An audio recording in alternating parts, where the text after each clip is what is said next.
nakakatuwang segment ng Kapamilya exclusive kung saan sumalang ang cast ng bagong seryeng Incognito sa Lie Detector Challenge gamit ang polygraph machine. Naging bukas at prangka ang aktres na si Maris Racal.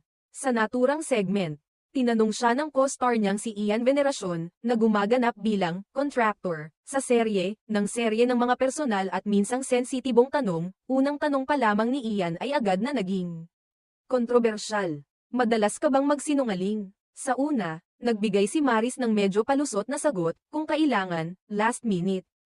Ngunit hindi natuwa si Ian sa kanyang pag-iwas.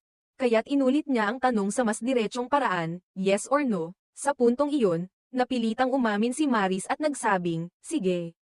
Yes na. Agad namang nag-thumbs up ang operator ng polygraph machine, na indikasyon ng pagiging totoo ng kanyang sagot. Napatawa si Maris sa resulta at pabirong sinabi, grabe kayo. Hindi roon nagtapos ang mga